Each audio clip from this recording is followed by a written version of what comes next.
7 দিনের মধ্যে দাগী শিক্ষকদের তালিকা প্রকাশ করতে হবে এবং সেই তালিকা প্রকাশ করতে হবে ওয়েবসাইটে। এসএসসি কে এরকমের নির্দেশ দিল সুপ্রিম কোর্ট। একজনও দাগী প্রার্থী পরীক্ষায় বসলে এসএসসি কে ফল ভুগতে হবে। কেন দাগী শিক্ষকদের নামের তালিকা লুকিয়ে রাখতে চাইছেন এসএসসি কে প্রশ্ন সুপ্রিম কোর্টের মাননীয় বিচারপতি সঞ্জয় কুমারের। দাগী প্রার্থীদের জন্য কেন হাইকোর্টে গেছেন? কোনো যুক্তি এর জন্য যথেষ্ট নয়। যোগ্য প্রার্থীদের জীবন নষ্ট হয়ে গেছে। ত্রুটিযুক্ত পরীক্ষা পদ্ধতির জন্য এসএসসি বোর্ড ও সরকার দায়ী। নতুন নিয়োগে কড়া নজর রাখছি, খেয়াল রাখুন। আদালতের নির্দেশ এদিক ওদিক করা হলে আমরা হস্তক্ষেপ করব, পর্যবেক্ষণ সুপ্রিম কোর্টের বিচারপতি সঞ্জয় কুমারের।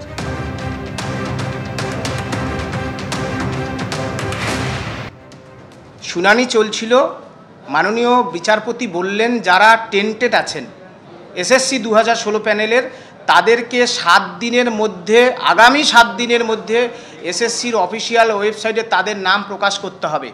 আমরা এই দাবি দীর্ঘদিন ধরে করেছি, পাশাপাশি বলেছি যারা আনটেন্টেড, যারা সাদা খাতা দেয়নি, যারা ঘুষ দেয়নি, যারা নিজের মেধায় জোরে পরীক্ষা দিয়ে প্রমাণ দিয়ে চাকরি পেয়েছেন, 7 বছর শিক্ষকতা করেছেন, তাদের তালিকাও এসএসসির অফিসিয়াল ওয়েবসাইটে প্রকাশ করুন এবং সার্টিফাই করে সুপ্রিম কোর্টে যান। এই দাবি আমাদের দীর্ঘদিনের।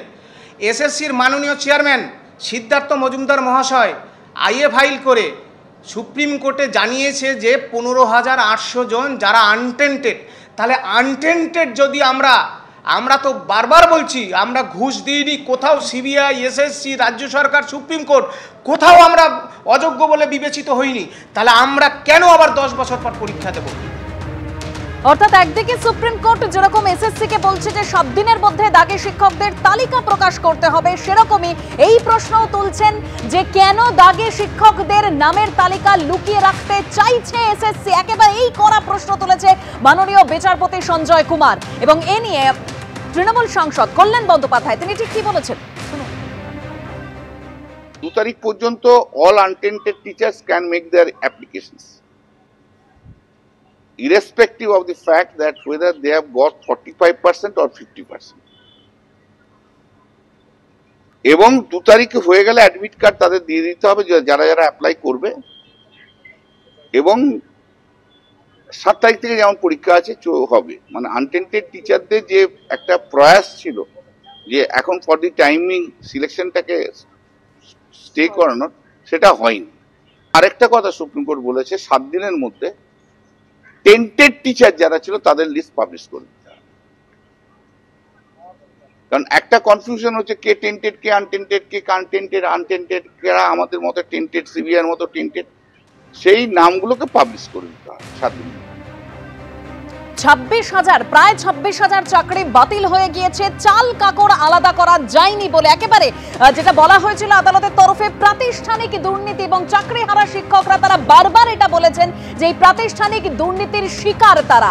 আর এবার এসএসসি কে একেবারে প্রশ্নের মুখে পড়তে হলো সুপ্রিম কোর্টে, যেখানে বলা হচ্ছে যে কেন দাগী শিক্ষকদের নামের তালিকা লুকিয়ে রাখতে চাইছেন, কেন দাগী প্রার্থীদের জন্য হাইকোর্টে গেছেন। এবং সুপ্রিম কোর্ট এও বলছে যে এর জন্য কোনো যুক্তি যথেষ্ট নয়। ত্রুটিযুক্ত পরীক্ষা পদ্ধতির জন্য এসএসসি বোর্ড ও সরকার দায়ী। নতুন নিয়োগে কড়া নজর রাখছি, আপনারাও খেয়াল রাখুন। আদালতের নির্দেশ এদিক ওদিক করা হলে আদালত হস্তক্ষেপ করবে। West Bengal central school service commission 2016 সালের যে 4টে নিয়োগ প্রক্রিয়ায় বাতিল হয়েছে, নবম, দশম, একাদশ, দ্বাদশ, গ্রুপ সি, গ্রুপ ডি, তাদের টেন্টেড লিস্ট এখনো পর্যন্ত প্রকাশ করেনি। সেই টেন্টেড ক্যান্ডিডেটদের টাকা ফেরতের নির্দেশ আছে।